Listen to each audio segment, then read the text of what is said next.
We are back and we're going to do another set of nails for St. Patrick's Day. This one is Clovers and Gold nails. We're going to use these Beetle products, B94 and B76. And then A45. And then we're also going to use this Model 1's green, and I actually pulled out gold as well. And we even use 219 white in Beetles also. I'm going to list all of that down below so you don't have to pause and you can just enjoy watching this video. I'm going to start out with the pinky nail, and we are going to kind of do like a weird kind of abstract, wonky, um, not perfect at all line. Just however it fell is kind of how I did it. And I ended up doing a second coat, and then I believe this is the third coat.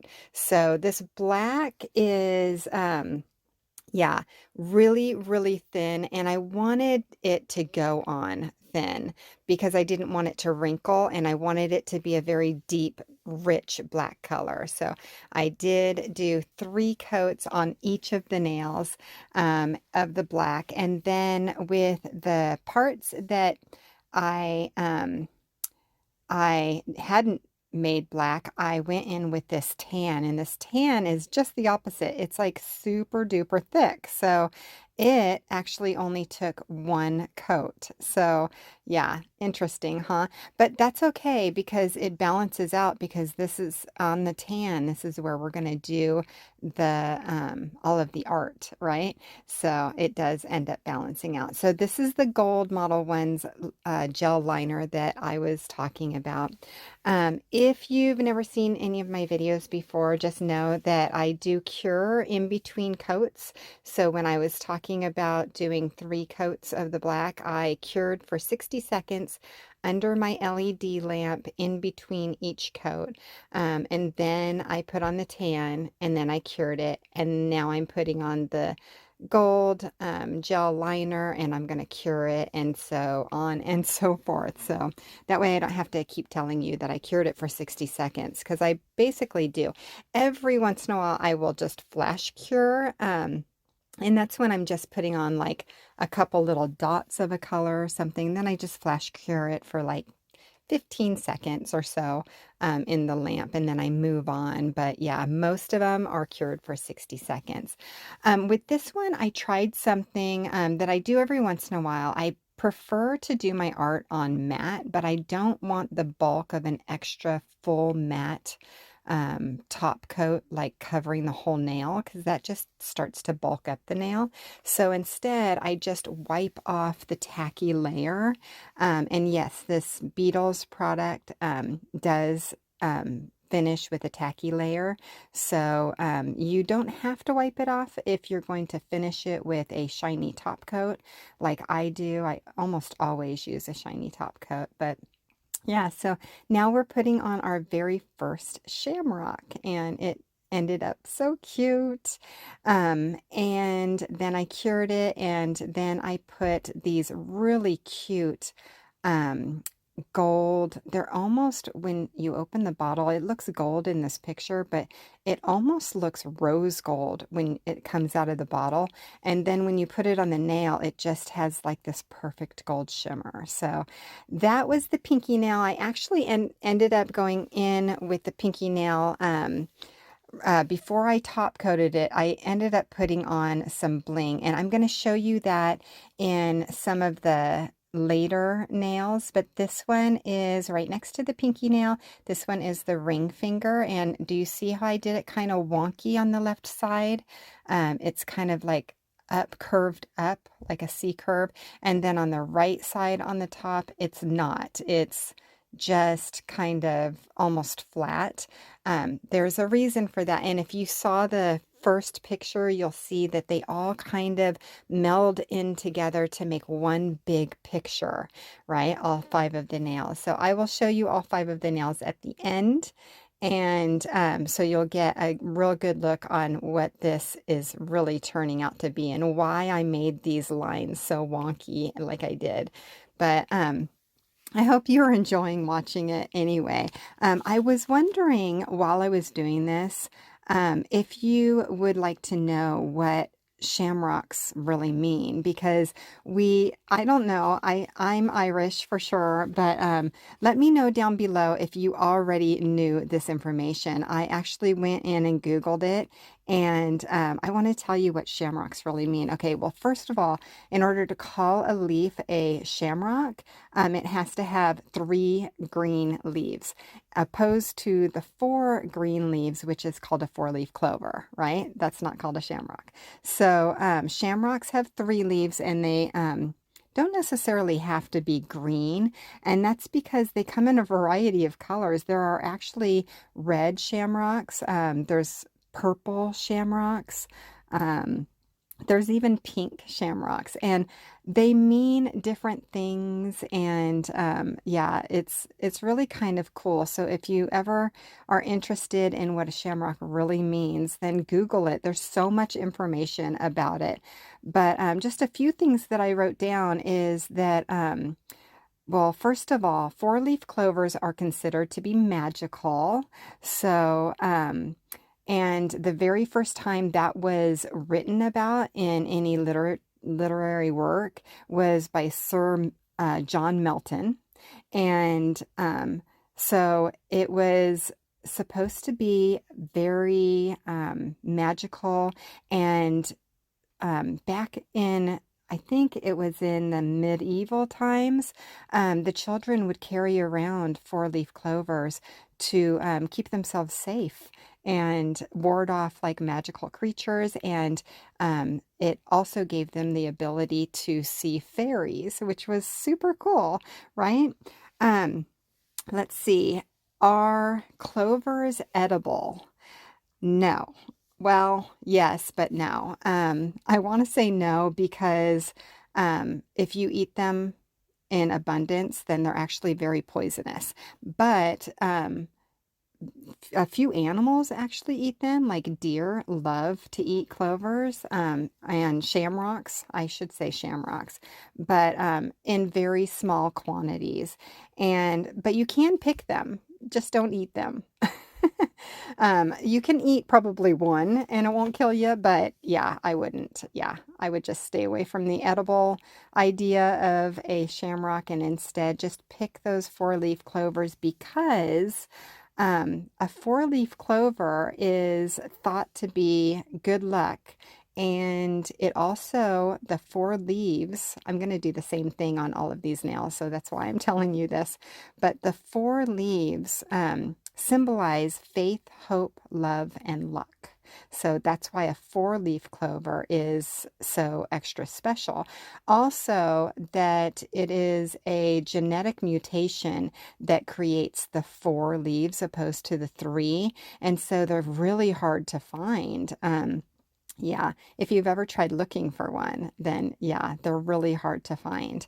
But if you do find one, then yeah, it might even ward off. In the Middle Ages, it was considered to ward off, or it was a protective charm against witches. So if you're trying to ward off that witch in your life, then yeah, definitely carry 4-leaf clovers with you.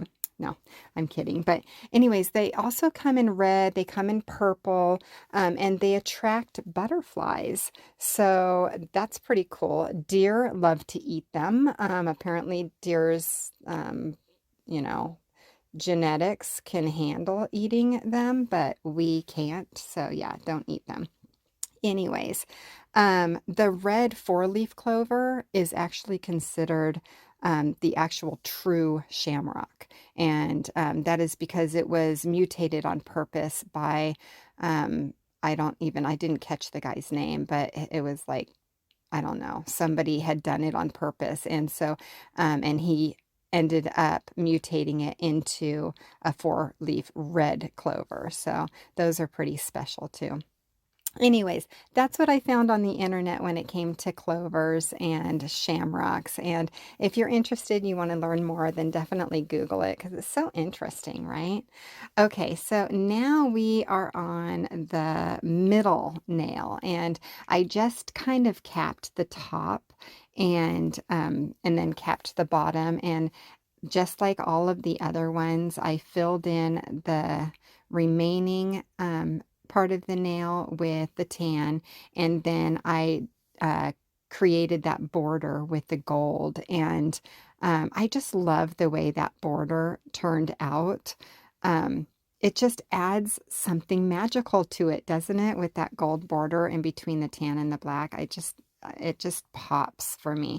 I love black anyway. I wear black almost every single day. And so this is a set of nails that I would absolutely rock with, every single day, I think.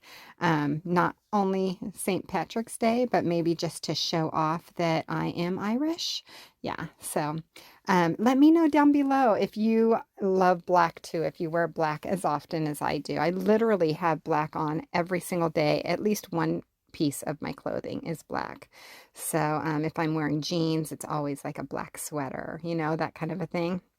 Or if I'm wearing, a pink sweater, I usually have like a black skirt on under. Yeah.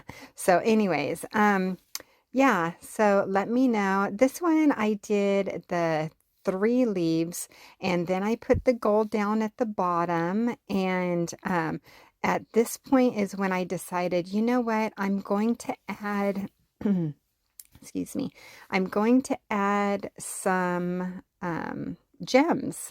And so I was poking these little, because there's little chunky pieces, that's why I keep doing this on each nail, that look like gold coins maybe. And then I thought, but you can barely see them. It just adds to that beautiful sparkle. So I was like, maybe I should pull out my rhinestone glue from Beetles and my little gems that I have no idea where I got these from. I think they came in like as a bonus to one of the items that I bought. I just got these recently too. So I think it was that pink um, finger lamp that I bought.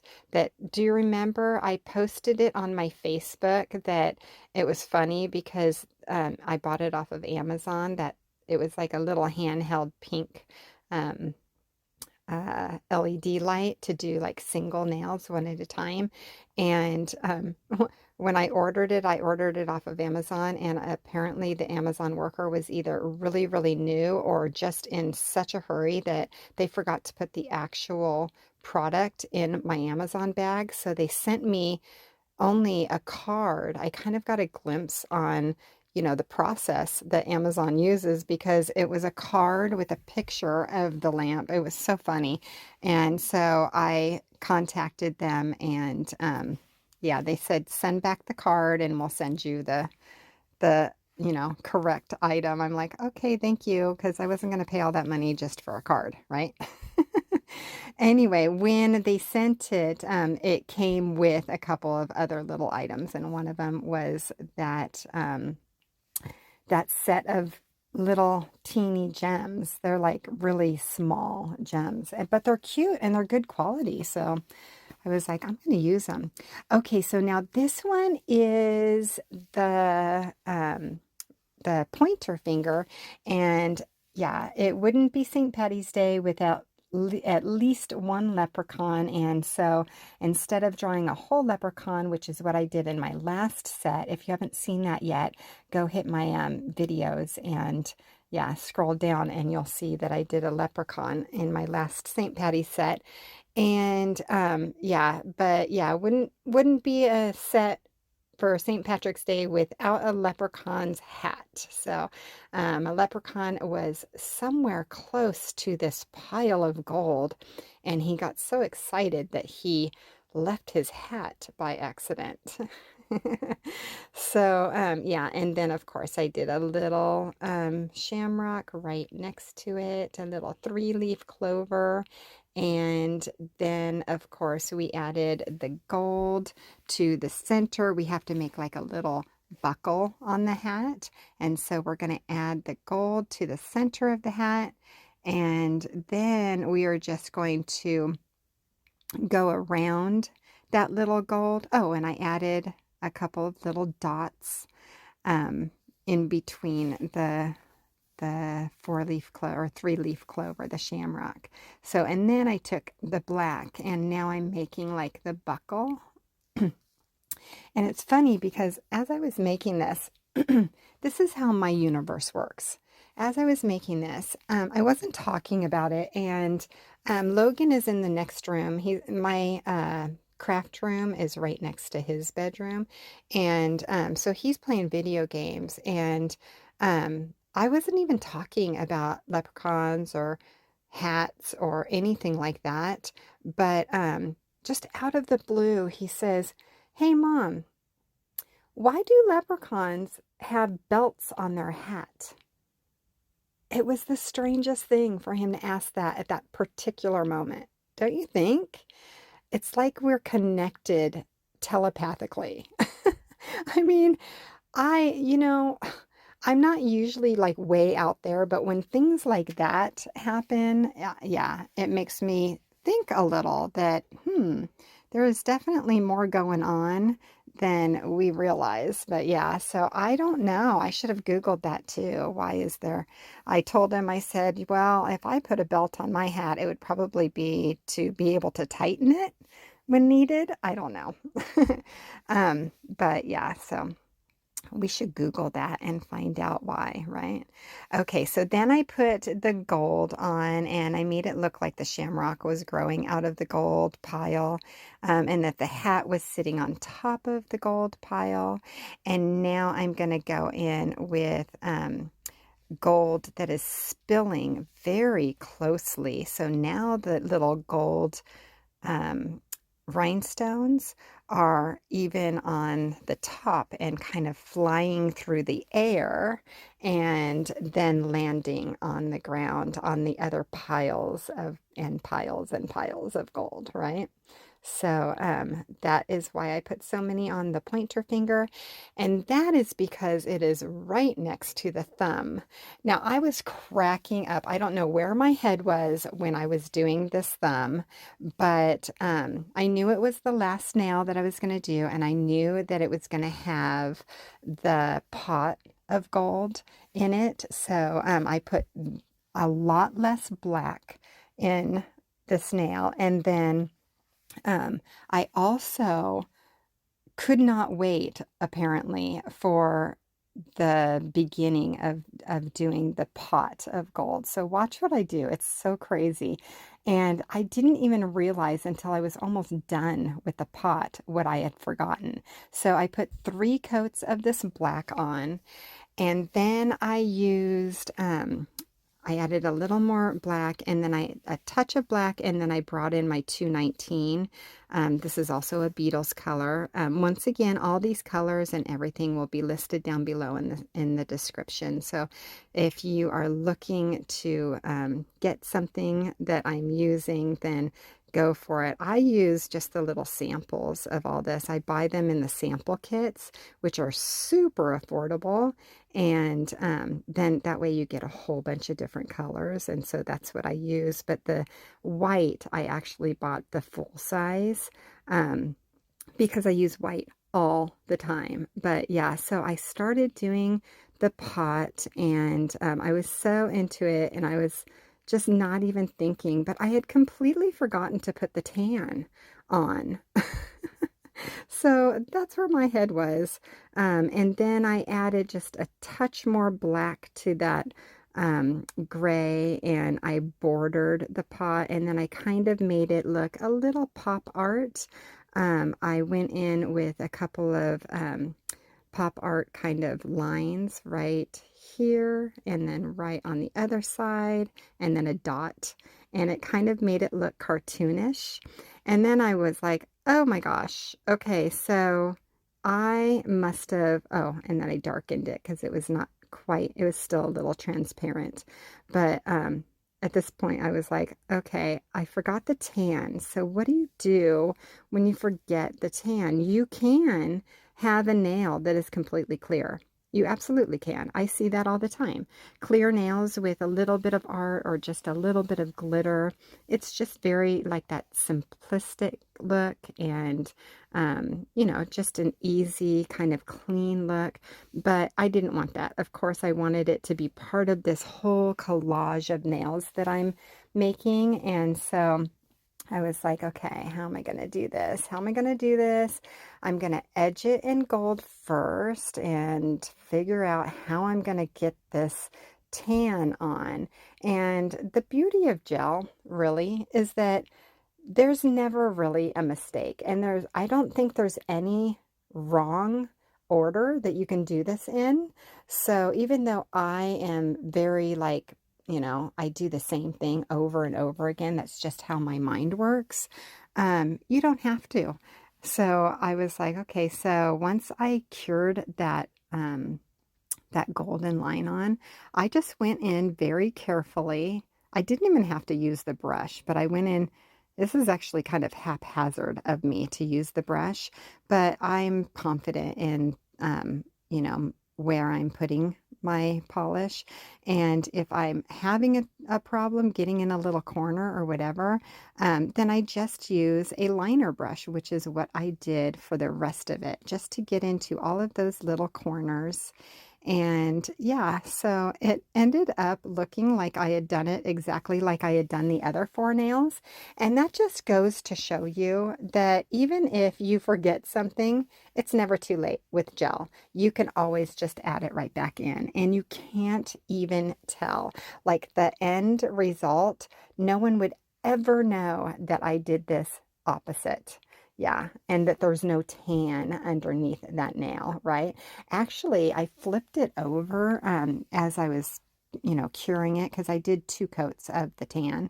I flipped it over mid-cure just to see what it looked like underneath, and it actually looks really cool. I should have like showed everybody like what it looks like on the underneath, but yeah, it's just a little different. It adds something different. So very, very cool. A little extra, and yeah, so that's where I went with that. And then of course I did a little more touch up on the gold.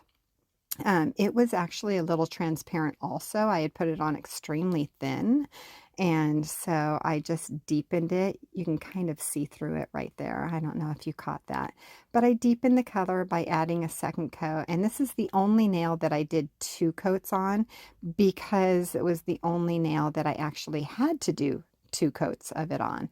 The tan was underneath the other gold liner, so on all of the other nails. So now this is the pot of gold. So we put gold everywhere. The gold is spilling out of the pot, and of course I moved around those little chunky gold flecks, and they're like little discs. It's just cool chunkiness that's inside this glitter. It's one of my very favorite glitters by Beetle. Yeah. If you do end up picking up some Beetle products, I have a code where you can use it and save 35% off. So definitely, if you're planning on buying any of these colors, go in, look in the description and pull my code because it's right there, along with all of the other codes that I have for like to be my friend on Facebook. And if you want to find these nails on the marketplace and all of that kind of stuff. There are links, and my Instagram link is under there too. I don't pay as much attention to Instagram as I probably should, but yeah, I definitely have all those links down there, and so definitely check them out if you are into the social media thing. If you're not and you just watch YouTube, then that's okay too. I sure hope that you're having fun and enjoying this. I love to do this. It is my passion. I do not mass market these nails at all. I just simply have fun making them. And then, instead of them just piling up in my craft room, I just put the one set on Marketplace and be done with it, right? That way, yeah, somebody can love them if they love them. They can love them at home. So, and definitely it makes them unique and original and a little famous because, you know, you can watch the making of the nails on YouTube and then you're wearing them. That's cool, right? Okay, so I added a couple gold dots in between each of the clovers, and now I'm going to add the rhinestones. And I do this very slowly. I only put 2 dots of the rhinestone glue down, and then I'll put 2 charms because with all of that flashy glitter, honestly, I get lost in the shine of it, and I'll forget where I put the rhinestone glue, like the dot of it. So, yeah, so I end up doing it like 1 or 2 at a time. So a little dot right there and a dot right there, and now I'm going in for 2 more. See how I do that? But yeah, so this one definitely has more of the gold coins, if you will, on the thumbnail, and that's because it's a bigger nail. And yeah, so I love the way this turned out. Oh my gosh. I ended up going in with a shiny top coat on all 5 of these nails once they were all done. And once again, I went back to the pinky nail and the ring finger and I added a couple of rhinestones. The pinky nail only got 1 rhinestone, and then the ring finger only got 2. And then so the closer you get to the thumb, the more rhinestones are on the nails, and it ended up just perfect. I love the way it turned out, but yeah, so I ended up using my liner brush to get in between all those rhinestones, because when you put a top coat over rhinestones, it dulls the rhinestones, so you don't ever want to actually go fully over the rhinestones, just go in between. But yeah, this is how it turned out. And do you see how it all kind of is all together like one big collage with lots of shamrocks and luck and shiny goodness? I love these colors together. I hope you enjoyed watching this video, and I love that we are building this community. Please share, comment down below, give me a like, you know, do all those cool things, and subscribe. And when you subscribe, you'll be able to see, hit the bell button, and you'll be able to see my videos to come. So thank you so much for watching, and I hope that you enjoyed this and that you have a wonderful St. Patrick's Day and the luck of the Irish.